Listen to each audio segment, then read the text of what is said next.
If we focus on the jobs rather than the emotions, then AI can be a powerful decision-making tool. I'm Marianne Shine, and I am a marriage family therapist, and I specialize in Hakomi, which is a somatic body-based therapy. Marianne is based in the Bay Area, where many of her clients work in tech. The tech workers that I've had come in here are usually sent by someone else, either a spouse or a partner that says, you need to go to therapy. And they're like, no, I can figure this out. I can grok it. And one of the first things I notice when they come in, they're mostly living in their head. And when I finally tune them into what's below the neck and how they feel their different emotions, it opens all kinds of doors. One thing people in many fields have strong emotions around right now is artificial intelligence. It might be fear of what we don't understand, anxiety about falling behind competitors, or excitement about what AI might do for us.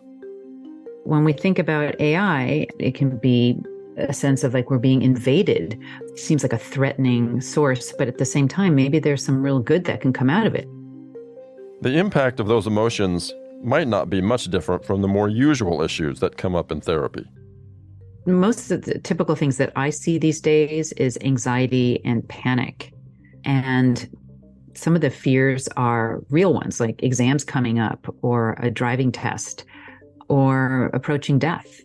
You know, sometimes people don't even understand why they wake up in the middle of the night and they're panicky, or they have anxious feelings in their whole body and they can't put their finger on what it is.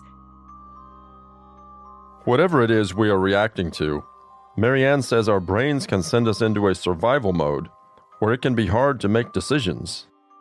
A lot of people have used this diagram of the hand where you look like create a fist, and the front part of the knuckles in the fist are the prefrontal cortex. This is where we do all our quick reasoning. And it's the first thing to go offline when we're scared or frightened or threatened or anxious. And then we sort of move back into the more primitive parts of the brain, like the amygdala and hippocampus, that literally is all about fight, flight, or freeze or fawn. We're offline. We can't even think clearly because once we feel threatened, our ability to think and rationalize is extremely diminished.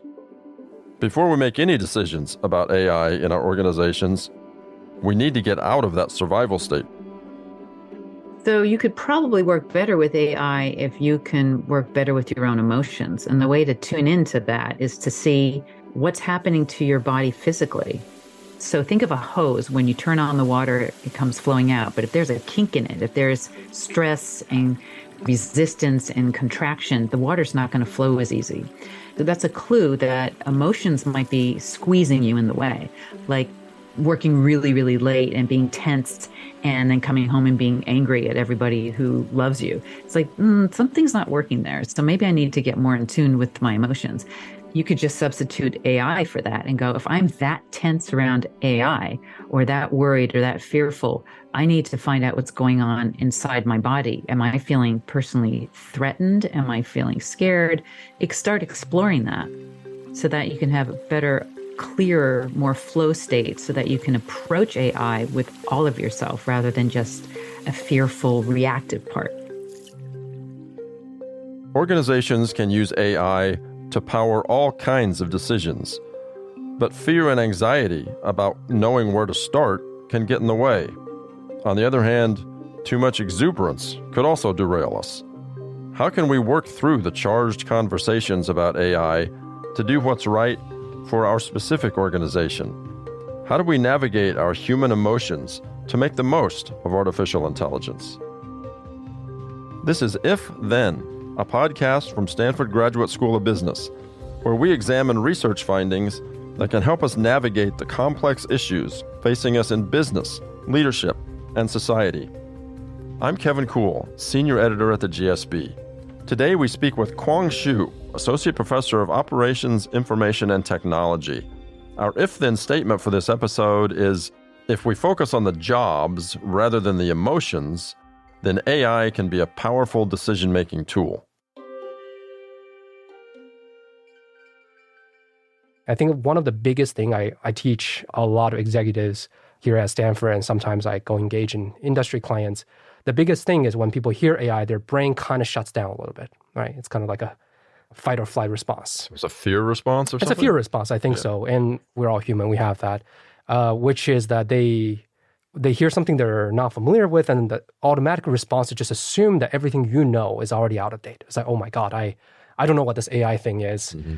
And the thing I want to kind of drive home is for businesses like that, a huge chunk of knowledge is not new. And to know where to insert a new thing is a beautiful art. And that drives a lot of efficiency and value. How relevant do you think AI is for everyday people today, right now? I would say one is probably the obvious one, which is that people now interact with AI every day, even though they might not be aware of it, right? Every time you call Siri or Alexa, whatever, that's AI. Mm-hmm. Every time you call Uber, you use an app that matches you with a certain driver, certain shop. That is also AI, or at least parts of it. But the second thing I want to say for like everyday people, if there's such a definition, I think to me, the more interesting question is also AI inspires people. The reason people care about AI is not the same that people care about cement. And no offense to anybody who makes cement, but it's an older technology, right? You say cement, people are like, oh yeah, I know, there's a Home Depot. But it doesn't inspire people the same way that AI or space inspires people. So I think in that sense, I love that aspect of AI. Mm-hmm. It just makes people think about their life, their meaning of life, where they are in the universe and so on. It kind of, it really is provoking people. And I like that. I mean, I think that interacts with everyday people too. You point out that AI isn't just about how to create a unicorn startup. It's also something an accountant or a grocery store owner, for example, could benefit from. So let's take the accountant. How would he or she integrate AI, and how much of that is about rethinking tasks that are currently being done by humans? Let's say you have ChatGPT or Grok or Bard summarize text. This particular task is a huge achievement for AI, right? We've all seen how it works. However, if you really ask someone to do it, can they do it? Absolutely. It takes a little longer. It doesn't really require rocket scientists to summarize meeting notes most of the time. Mm-hmm. So therefore, right now, as we understand it, AI is not quite competing with human on the most delicate way of summarizing a meeting note, right? It's really about being able to do that automatically on thousands and thousands of documents for that purpose. So I would say there are two things. One is a lot of services will come online, if not already online, that helps completely automate away some bookkeeping type of activity. Now, I say bookkeeping is because for now, AI hasn't quite penetrated the physical world just yet. And there are a few examples they have, like Uber rides. Cars actually show up to your door because something is going on. But most of the time, it's within the household, within the business. Robots are not quite moving around yet, right? It's still processing digital information in an automatic way. So the first thing is automation, right? The second thing I want to bring up is more nuanced, which is business intelligence, data-driven decision-making, bring it back a little bit, has been around for a long time. The theory we're using for understanding optimization, pricing, the concept were there maybe 1950s, if not earlier. Why hasn't it taken off? Meaning, if you go to a noodle shop, you go to a accountant office, do you see them using advanced optimization and statistical tools? Not quite. Now, you could say, well, because people don't understand how to use it. I don't think that's the answer, because it's quite easy now to train, to offer the product so that they can actually understand that. The big barrier is organizing data. So in fact, it's easy to sell a small business some kind of intelligence on analyzing customer churn or whatnot, but to get that information into the computer for a startup, for a company to churn that data is extremely taxing, because you will require a coffee shop owner after they close shop to then somehow manually type in stuff in the right place. That's where AI, I think, is going to have a huge short-term impact. Suddenly there's a flooding of structured data, which by now is not available yet. Yeah. So we have an example of where AI has been transformative, but includes people in the analysis, and that's in radiology. So just talk for a minute about how that came to be and what the results of that are, and why it might be, to some degree, something we can learn from that. So that's an area that we actually discuss quite a lot in our class. And the reason for that is this was sort of like the hot AI of 2016. So imagine you as an engineer or an entrepreneur or student at that time, you look at this technology, you're like, what would I do with it? Well, because it recognized cats and dogs so accurately, the first impression was, oh, whoa, let me apply it to a business where the whole thing was about recognizing images, radiology right there, right? So kind of fast forward a little bit, companies were founded on this idea that we're going to recognize, pictures, tumors, and this can be for pathology and can also be for other kind of diagnostics, and we'll replace humans. We'll replace radiologists, and that would be great, right? We save money on radiologists. Right. So long story short, if you look at the healthcare system today, you don't seem to find having an appointment with a robot. It's already been 7 years. So what happened, right? So the interesting thing is fast forward 8, 9 years, a lot of companies that raise a huge amount of money to really hammer the best AI have not done very well. Whereas some of the leaders now in this field are exactly the company that spends a huge amount of money, resource-wise, on product development, software engineering, and less so on AI. Counterintuitive, because you would have thought the leader in AI would have won, right? So anyway, so that's one big lesson from there. For example, in radiology, what's interesting is that it's very hard to completely replace radiologists. But it turns out there's like the lower level type of work where people are not in extremely acute situation that they're dying, and they get put into a queue. And out of these people in the queue, some people's conditions are very serious. But without a radiologist looking at it, it's not very easy to tell who is, in such a dire condition. It's kind of like a radiology intern that scales to millions of patients. And then they can still be looked at a radiologist, but now you have the screening procedure that picked out very highly at-risk patients, and they get treated, patients recover faster, and hospital make more money. So they succeeded. It's much less about any of the machine learning that's involved. It's really knowing how to insert AI in the right process. You're listening to If Then, a podcast from Stanford Graduate School of Business. We'll continue our conversation after the break.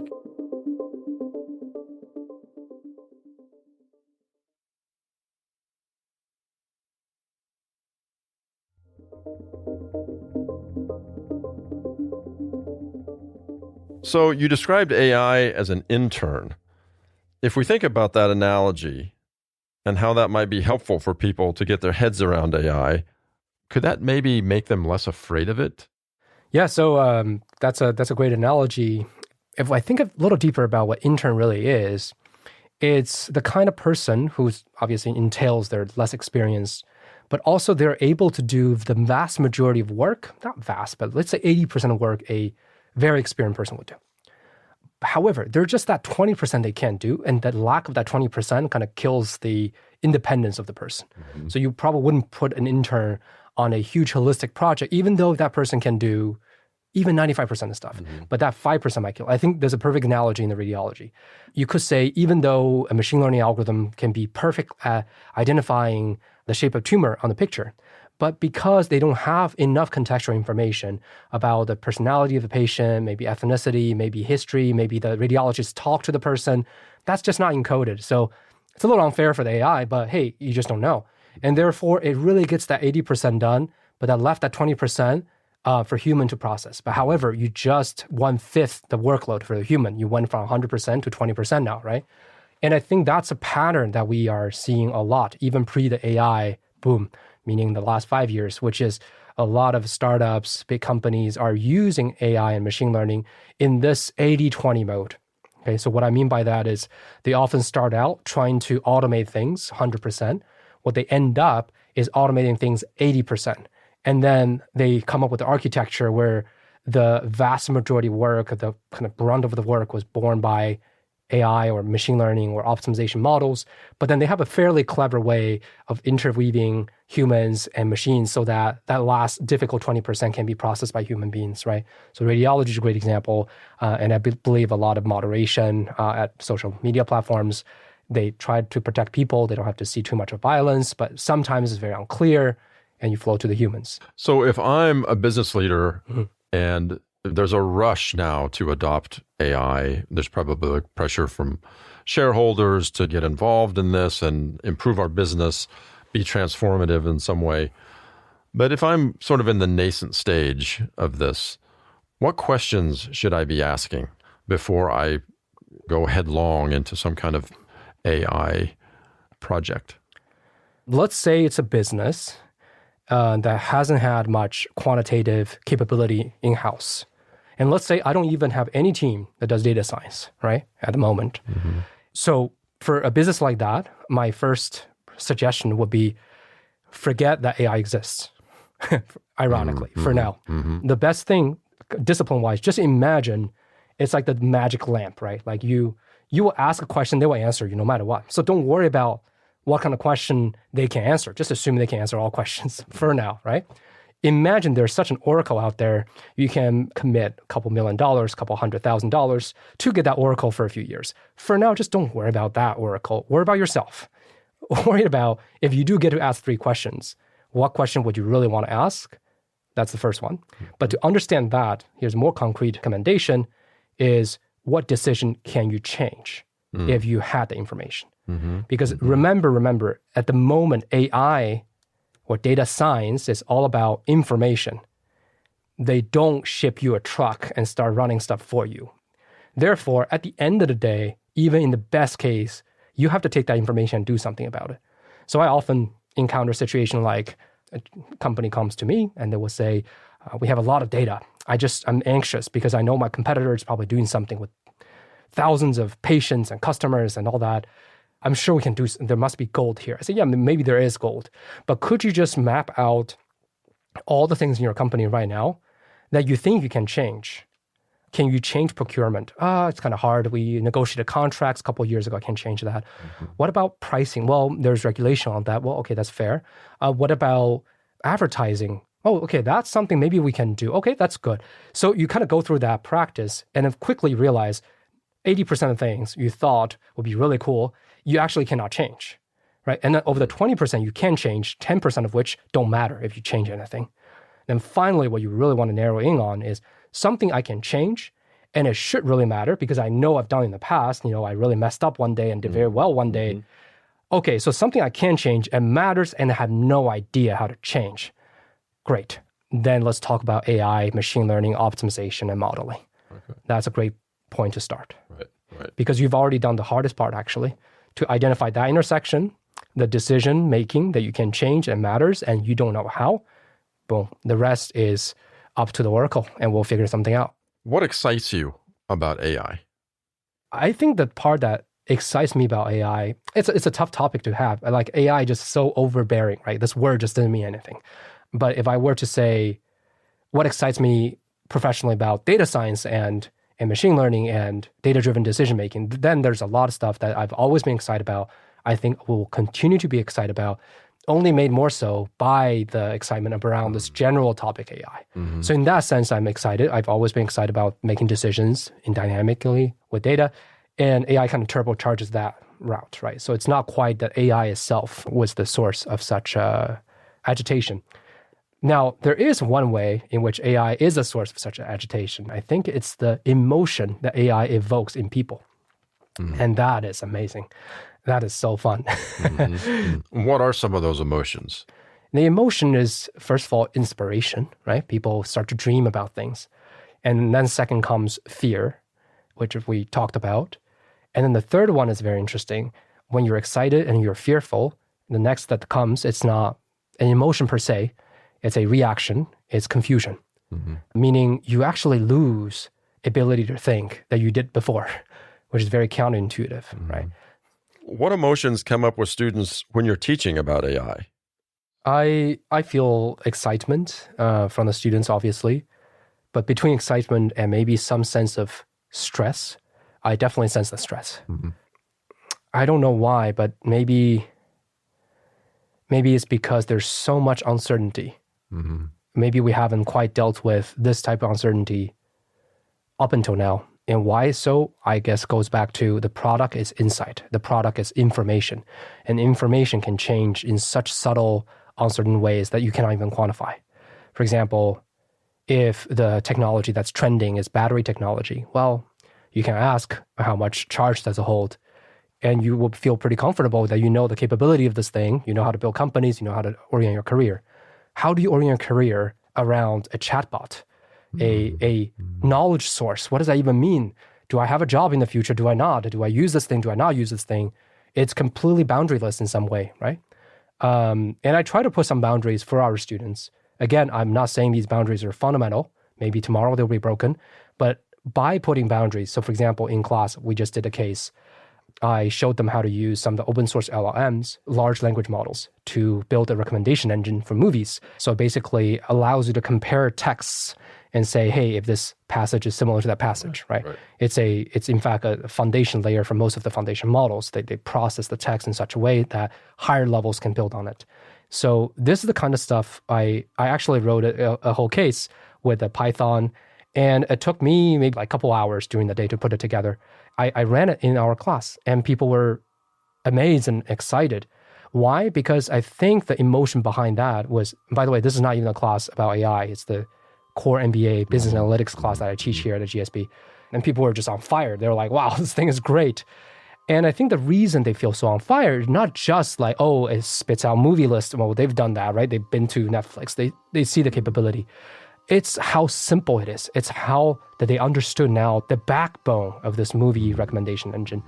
And I think why that matters is because people have been hearing these keywords like recommendation, LLM, large language models, everywhere. The number of minutes, the amount of time people spend hearing about it is so overwhelming. But then you look back, nobody ever bothered showing you just a few lines of code in the way that you understand, oh, this is what it's really doing. So that drop of this vague anxiety to something that what I did, I put LLM into a box. I say, okay, of course, LLM can do a lot of things, but hey, here, you're just doing this thing, and this is how you're doing it. And suddenly it becomes friendly. Yeah, it's a defined, modular, in some way more controllable, right? And I think that's a big piece of that emotional puzzle, which is boundaryless objects are scary. And what you do with it, well, you put some boundary on. And then you be flexible with the boundary. But at all times, you need some boundary to engage with this object. And I think for AI, this wasn't clear for people. And that's something I'm hoping to do. I kind of joke that sometimes teaching AI is kind of like being a therapist. Well, I've never heard that associated with AI before, so you've given us some new things to think about, Kuang. Thank you for being here.